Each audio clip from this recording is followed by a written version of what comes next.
اور اسی پر ہم لوگ بات کریں گے. ہمیں جوائن کر رہے ہیں CEO اسلام آباد ہیلتھ کیئر اتھارٹی جناب ڈاکٹر قائد سعید صاحب. السلام علیکم ڈاکٹر صاحب, thank you so much for coming. کیسے ہیں آپ؟ خیریت سے ہیں؟ سر گزشتہ عید مبارک آپ کو. آپ کو بھی بہت مبارک. بہت شکریہ سر. ورلڈ ملیریا ڈے سر, کتنا امپورٹنٹ ہے کہ ہم لوگ اس کو ڈسکس کریں ایٹ لارجر اسکیل, جس کے بارے میں ایگزیبیشنز, جس کے بارے میں زیادہ سے زیادہ لوگوں کو پتہ لگے. اسکولوں میں آگاہی مہم چلنی چاہیے, اور ایک دن نہیں, اس کو تو پورا میں کہتا ہوں کہ منتھ کے طور پر جو ہے منانے کی ضرورت ہے. دیکھیے, ملیریا پاکستان میں ہمیشہ سے موجود تھا اور یہ ایک سنگین مسئلہ ہے, کیونکہ اس میں جیسے آپ نے بتایا بچے اور حاملہ خواتین کے لیے یہ ایک سنگین مسئلہ ہے. نارملی یہ ایک بخار کی قسم ہوتی ہے, لیکن اس کے ساتھ خون کی کمی, انیمیا, بہت کامن چیز ہے, کیونکہ یہ خون کے ذرات کو توڑتا ہے.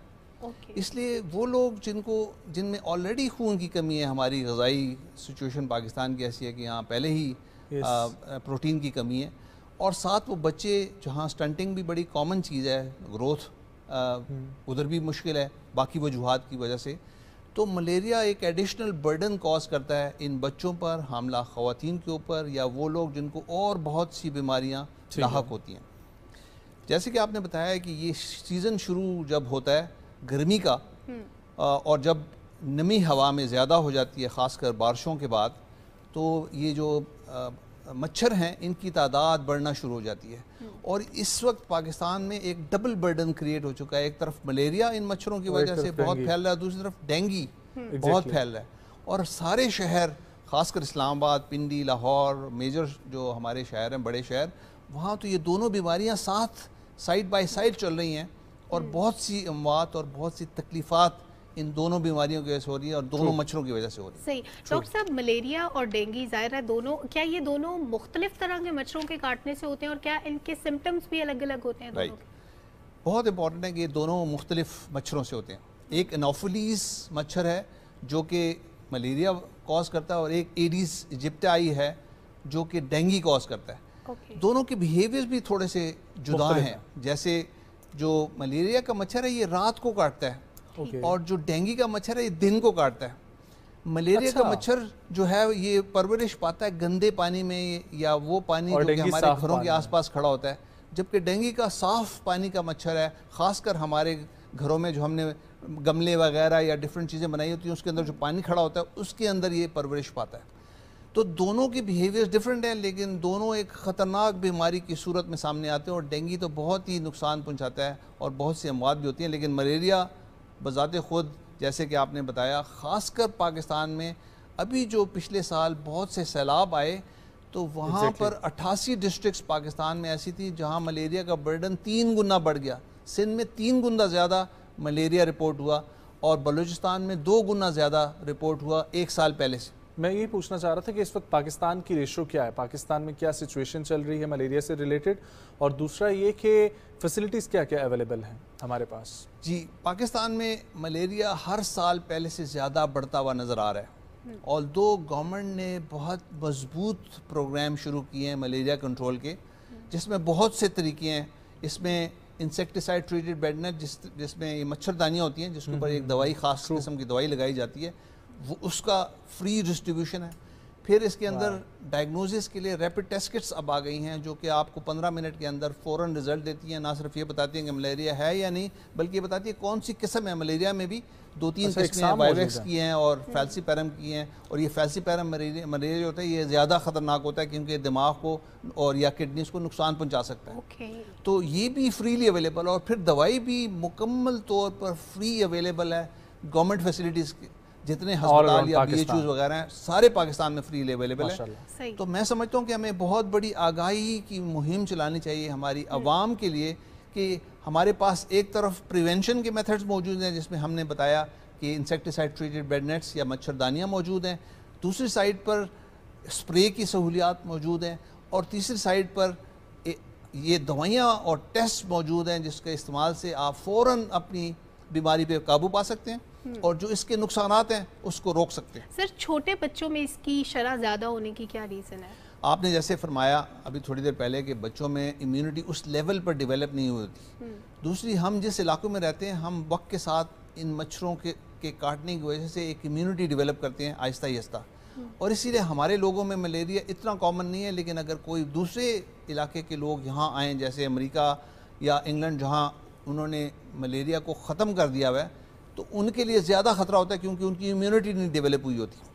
تو بچوں میں امیونٹی ڈیولپ نہیں ہوتی, اس لیے ان کو ملیریا بھی بہت ہوتا ہے, اور اس کے جو نقصانات ہیں جس میں نے انیمیا بتایا یا باقی چیزیں, یہ بھی بچوں کو زیادہ فیس کرنے پڑتے ہیں. اوکے سر, میں یہ جاننا چاہتا ہوں کہ یہ ملیریا کے اندر آپ کی باڈی ریئیکٹ کس طرح کرتی ہے, ہوتا کیا ہے؟ کیونکہ ڈینگی کا تو ہم لوگ اتنا سن کے, اور وہ اتنا ایک جان لیوا بیماری ہے, اس کے بارے میں پروگرامز بھی ہو رہے ہیں, اور اس میں تو پتہ ہے کہ وائٹ سیلز بھی ایشو آپ کے کرتے ہیں, آپ کی کس طریقے سے پرابلم جنریٹ ہوتی ہے, لیکن ملیریا کا کیسے سٹیپ بائی سٹیپ چلتا ہے؟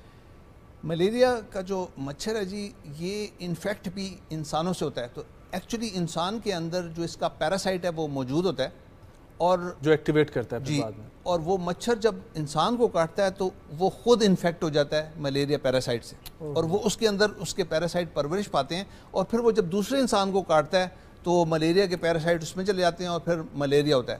اب ملیریا کی کئی فارمز ہوتی ہیں, جیسے یہ ڈیولپ ہوتا ہے, وہ پہلے خون میں آتا ہے, خون سے پھر وہ جگر لیور کے سیلز میں چلے جاتا ہے, اور وہاں پر پرورش پانے کے بعد دوبارہ خون میں آتا ہے, خون کی خلیوں کو توڑنا شروع کر دیتا ہے, اور یہیں سے پھر دوسرے مچھر کو انفیکٹ کرتا ہے. تو یہ ایک پورا پروسیس چلتا ہے. لیکن سب سے خطرناک چیز یہ ہے کہ یہ ایک طرف تو جگر کی خلیوں کو بھی نقصان پہنچا رہا ہوتا ہے, دوسری سائڈ پہ یہ خون کی جو خلیاں ہیں ان کو بڑی سپیڈ سے توڑ رہا ہوتا ہے. تو انیمیا بہت کامن چیز ہے بچوں میں بھی اور حاملہ خواتین میں اس ملیریا کی وجہ سے. تو ایک ایکسٹرا کمپلیکیشنز کریٹ ہو رہی ہوتی ہیں, آلدو ان کے اوپر ایک اور برڈن ہوتا ہے, اس برڈن کے ساتھ گروتھ ہو رہی ہوتی ہے, یا حاملہ عورتوں میں بچے کی پیدائش ہو رہی ہوتی ہے, اس کے ساتھ جب یہ انیمیا کاز کرتا ہے تو ان کی صحت اور آنے والے بچے کی صحت کے اوپر بہت بڑا نقصان پہنچتا ہے. ٹھیک سر, اس کی ظاہر ہے مچھر تو ہمارے ارد گرد موجود ہے, اب سیفٹی میئرز کیا لیے جا سکتے ہیں, اور جو اسپرے کیا جاتا ہے خاص طور پہ, کیا یہ ایکولی افیکٹو ہوتا ہے ملیریا والے مچھر کے لیے اور ڈینگی والے مچھر کے لیے؟ بہت امپورٹنٹ ہے کہ ہمیں یہ سمجھنا چاہیے کہ جو پریونشن ہے it is better than cure. ہم نے سنا تو پریونشن جو ہے وہ شروع ہوتا ہے آپ کی اپنی ذات سے, انڈیویجول سے. اس لیے وہ لوگ جو کہ ان علاقوں میں رہتے ہیں جہاں ملیریا بہت کامن ہے, اور پاکستان میں وہ علاقے وہ ہیں جو افغانستان کے بارڈر کے ساتھ ہیں, جیسے ہمارے فاٹا کے علاقے, اسی طرح یہ جو بلوچستان کے علاقے ہیں جو کہ افغانستان کو بارڈر کرتے ہیں اور ایران کو بارڈر کرتے ہیں, وہاں, اور کوسٹل ایریاز ہیں کراچی سندھ میں, وہاں پر چونکہ یہ رطوبت, ہیومیڈیٹی اور بارشیں زیادہ ہوتی ہیں, تو یہ ان علاقوں میں زیادہ پایا جاتا ہے. تو ان علاقے کے لوگوں کو پرسنل لیول پر, ذاتی طور پر ایسے کپڑے پہننے چاہیے جس میں باڈی پارٹس کم سے کم ایکسپوز ہو. مثلا پوری سلیوز کی شرٹس, پوری شلواریں جو نیچے تک گئی ہوں, تاکہ جو ہمارے وہ بدن کے حصے ہیں جو کہ ایکسپوز ہوتے ہیں مچھروں کو وہ کم سے کم ہو. تو پھر فیس رہ جاتا ہے اور ہاتھ رہ جاتے ہیں, اور تو اس کے لیے ہمارے پاس یہ انسیکٹ ریپیلنٹ بازار میں ملتے ہیں, آپ وہ لگا سکتے ہیں دن کے وقت بھی اور رات کے وقت بھی اپنے آپ کو بچانے کے لیے. دوسرا, گھر کے اندر جالیوں کا استعمال, اپنے گھر میں جالیوں والے دروازے ضرور ہونے چاہیے جو کہ ہر وقت بند ہو تاکہ مچھر انٹر نہ کر سکے. تیسری چیز, آپ نے اسپرے کا ذکر کیا, اسپرے جو ہے یہ آخری کوشش ہونی چاہیے کیونکہ یہ انسانی سانس کے ساتھ انسانوں کے اندر بھی جا رہا ہوتا ہے. تو آپ نے پہلے یہ باقی پریونٹیو میجرز لینے ہیں, اور اسپرے خالی ان علاقوں میں کیے جاتے ہیں جہاں جو ہیلتھ کے ادارے ہیں وہ دیکھ رہے ہوتے ہیں کہ ادھر مچھروں کی ڈینسٹی بہت بڑھ گئی ہے, وہاں پر خاص طور پر تھوڑا سا اسپرے کیا جاتا ہے گھروں کے اندر تاکہ یہ جو ہے مچھر مر جائیں. اور آپ کی بات بالکل صحیح ہے, دونوں مچھر, ڈینگی کا بھی اور ملیریا کا مچھر بھی اس اسپرے کی وجہ سے مارا جاتا ہے. سر ایک اور چھوٹی سی چیز, ایک چیز بڑی کامنلی یوز ہوتی ہے کوئل, جس کو آگ لگاتے ہیں اور اس کا دھواں بھی ہوتا ہے, اور چھوٹے بچوں کو کیونکہ زیادہ سیفٹی کی ضرورت ہوتی ہے ان کے قریب بھی لگایا جاتا ہے. اب مچھر تو نہیں آئے گا لیکن دھواں تو افیکٹ کرے گا بچے کو. ایگزیکٹلی, میں سمجھتا ہوں یہ جو دھواں ہے نا, یہ ہر قسم کے مچھر کو بھگا دیتا ہے. تو ایک گھر میں آپ لوگوں نے ضرور دیکھا ہوگا, وہ نظر اتارنے کے لیے ایک بیج سے ہوتے ہیں جو کوئلے کے اوپر ڈال جاتے ہیں اور وہ دھواں دیتے ہیں, اور یہ پٹھانوں کی طرف پہ خاص کر پشاور میں یہ بڑا رواج ہے نظر اتارنے کا. میں سمجھتا ہوں وہ بڑی زبردست چیز ہے, اگر آپ گھروں میں اسی کو لے کر کوئلے پہ ڈال کر دھواں دے دیں تو یہ مچھر سارے بھاگ جاتے ہیں. سر کسی بھی قسم کے دھوئیں سے, کسی بھی قسم دھوئیں سے. تو مطلب آج کل تو بہت ساری آپ کے پاس ورائٹیز آ گئی ہیں. ان چیزوں میں ان چیزوں میں یہ جو دھواں جو ہے ایکچولی یہ نیچرل ہے, یہ ایک سیڈز سے نکلتا ہے تو یہ نقصان کم پہنچاتا ہے. یہ باقی چیزوں کی جو نقصانات ہیں وہ ہو سکتے ہیں کیونکہ سانس کے ساتھ یہ اندر جا رہے ہیں اور الرجیز. میرا کہنے کا مطلب جس طریقے سے اود ہے, جس طریقے سے سندل ووڈ ہے, ایگزیکٹلی یہ بھی تو نیچرل چیزیں ہیں, بالکل آپ استعمال کیا جا سکتے ہیں. ہر دھواں جو ہے یہ مچھروں کو بہت سارے بھگاتا موجود ہیں. تو ہمیں ملیریا کی ایک ورسٹ کنڈیشن کیا ہوتی ہے؟ ملیریا کی جو ورسٹ کنڈیشن ہے وہ فیلسیپیرم پیراسائٹ سے ہوتا ہے جو کہ یوزلی زیادہ تر بلوچستان کے علاقے میں پایا جاتا ہے. یہ جو ہے یہ دماغ کے اوپر اثر کرتا ہے. تو اگر آپ ٹریٹمنٹ فوراً شروع نہ کریں, پہلے جگر کو کرتا ہے, پہلے جگر کو کرتا ہے, اس کے بعد یہ دماغ کی طرف جاتا ہے اور دماغ میں سیریبرل ملیریا کاز کرتا ہے جو کہ خطرناک بھی ہوتا ہے اور اس میں یوزلی اموات کافی زیادہ ہوتی ہیں. تو اس کا حل یہ ہے کہ آپ جتنی جلدی ہو سکے ملیریا کو ڈائگنوز کریں. ملیریا کی سب سے آسان یہ ہے کہ یہ سردی والا بخار لگتا ہے, انسان کو بخار ہوتا ہے اور سخت سردی ہوتی ہے, چلز ہوتی ہیں. اس دوران یہ چونکہ فلو کی طرح لگتا ہے تو لوگ اس کو اگنور کرتے ہیں. بہتر یہ ہے کہ آپ یہ جو ریپڈ ٹیسٹ کٹس ہیں جو کہ اویلیبل ہیں اور مائکروسکوپک ٹیسٹ بھی ہیں اویلیبل ہیں, ان پہ جا کر آپ ٹیسٹ کرا کر معلوم کر لیں کہ ملیریا ہے. اور اگر ملیریا تو 3 دن کی دوائی ہے جو کہ فوراً اس کو ختم کر سکتی ہے, پھر 14 دن کا کورس بھی ہوتا ہے لیکن 3 دن کی دوائی میں آپ فوراً اس کو ٹریٹ کر سکتے ہیں. سر کیا ایک سے دوسرے بندے کو بھی لگ جاتا ہے ملیریا؟ مچھر کے ذریعے.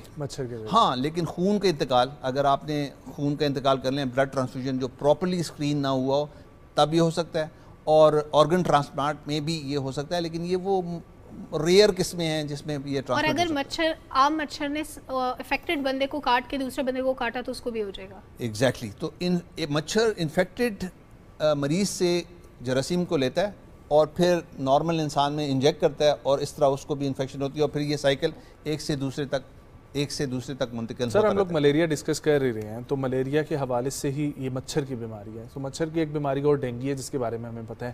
اس کے علاوہ کچھ اور بھی ہیں جن سے بچنے کی ضرورت ہے؟ مچھر بہت سی بیماریاں کاز کرتے ہیں, کیونکہ یہ تو بہت عام سی چیز ہمارے پاکستان میں نہیں ہے. زیکا وائرس کا آپ نے نام سنا ہوگا, یہ مچھر سے ہوتا ہے اور یہ وہی والا مچھر ہے جس سے ڈینگی ہو رہا ہوتا ہے, ایڈیز سے. تو زیکا وائرس, ایک یلو فیور آپ نے سنا ہوگا نام, یہ افریقہ میں ہوتا ہے, اس سے وہ بھی اس سے ہوتا ہے. تو یہ بہت سی بیماریاں مچھر پھیلاتے ہیں اور مچھروں کی وجہ سے بہت سی تکلیفات ہیں. اللہ کا کرم یہ ہے کہ پاکستان میں اس وقت 2 یہ بیماریاں پائی جا رہی ہیں. ایک اور بھی ہے چکن گونیا, یہ سندھ اور کراچی میں رپورٹ ہونا شروع ہوا ہے, باہر سے آنا ہے. سن رہے ہیں سر, یہ کیا ہے؟ یہ بھی ایک بخار کی قسم ہے جس میں یہ وائرس ہوتا ہے, بدن میں داخل ہوتا ہے اور پھر بخار ہوتا ہے اور کافی تکلیف انسان کو پہنچتی ہے. یہ بھی ایک نئی بیماری پاکستان میں اب آہستہ آہستہ جڑیں پکڑ رہی ہیں, باہر سے آ گئی ہے اور اب یہ بڑھتی جا رہی ہے. تو کراچی اور اس کے مضافات میں چکن گونیا رپورٹ ہو رہا ہے, یہ بھی مچھر سے پھیل رہا ہوتا ہے. سر بہت سی ایسی بیماریاں بڑی سٹرینج قسم کی جو پہلے نہیں ہوتی تھی, ہم سنتے ہیں کہ افریقہ سے جنریٹ ہوتی ہیں, وہاں پہ یہ کیسے انیشیٹ ہوتی ہیں, یا یہ وائرسز یا یہ بیماریاں پہلے کسی انسان کو بھی لگتی ہیں, تو کیا ان کا لائف سٹائل ایسا ہے, ان کا اینیملز کے ساتھ انٹریکشن ایسا کیا ہے؟ آپ نے اپنے سوال کا جواب خود ہی دے دیا. ایکچولی افریقہ میں انسان اور جانوروں کا تعلق بہت زیادہ قریب ہے, ان کے انوائرمنٹ سے ایک دوسرے کے بہت قریب ہیں. تو اس لیے ان جو جانوروں کی بیماریاں ہیں وہ جمپ کر کے انسان میں آتی ہیں, اور اس کی سب سے بڑی مثال کووڈ-19 ہے.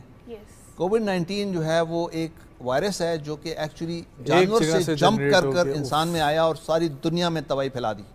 HIV ایڈس ایک جانور کا وائرس تھا جو جمپ کر کے انسان میں آیا اور اس نے دنیا میں تباہی پھیلا دی. یہ ہو رہا ہے وقت کے ساتھ, اور اس کی وجہ یہ ہے کہ ہم نے آہستہ آہستہ اپنے کلائمیٹس کو چینج کرنا شروع کر دیا ہے, ہم نے اربنائزیشن شروع کر دی ہے, ہم نے فورسٹ کو تباہ کرنا شروع کر دیا ہے. ہمارے کانٹیکٹس جو جانوروں کے ساتھ تھے یا فورسٹ کے ساتھ تھے وہ بہت بڑھتے جا رہے ہیں, ہم نے ان کے ایکو سسٹمز کو تباہ کرنا شروع کر دیا ہے اور اس طرح ان کی بیماریاں بھی لینی شروع کر دی. اوکے ڈاکٹر صاحب, you want to add something, last moment ہے, کچھ آپ ایڈ کرنا چاہیں؟ میں سمجھتا ہوں ملیریا وہ بیماری ہے جس میں ہم اگر سارے مل کر پریونشن کریں اور ٹریٹمنٹ کریں تو جیسے باقی دنیا میں خاص کر ہمارے علاقے میں سری لنکا نے اس کو ایلیمینیٹ کر دیا ہے, ہم بھی کر سکتے ہیں, ہمیں مل کر کرنا ہے اس کو. Thank you so much doctor صاحب فار کمنگ, بہت اچھا لگا گفتگو کر کے. اور ملیریا کے حوالے سے یہ دن ہے, اس کے حوالے سے جتنے بھی لوگ اس وقت ہمیں سن رہے ہیں, آپ لوگ جس طریقے سے بھی ہو سکتا ہے سوشل میڈیا کا استعمال سبھی کرتے ہیں, ایک پوسٹ لگائیں, ایٹ لیسٹ اس ہیش ٹیگ کو اگر ہم لوگ کریں ورلڈ ملیریا ڈے جو کہ آلریڈی اس وقت آن گوئنگ ہوگا, تو اس کے حوالے سے بہت ساری آگاہی پھیلانے کی ضرورت ہے، اور آگاہی ہمارے یہ بڑے شہروں کا جو ہم نے ذکر کیا یہاں پر بھی ضرورت ہے، اور جس طرح ڈاکٹر صاحب نے ذکر کیا ایسے بہت سارے فار فلنگ ایریاز ہیں، خاص طور پر یہ کوسٹل ہائی وے اور یہ ساری بیلٹ بلوچستان اور افغانستان ایران کے ساتھ جو لگ رہی ہے بیلٹ، وہاں پر بھی زیادہ سے زیادہ پریونشن کی ضرورت ہے تاکہ اس سے بچاؤ ممکن ہو سکے۔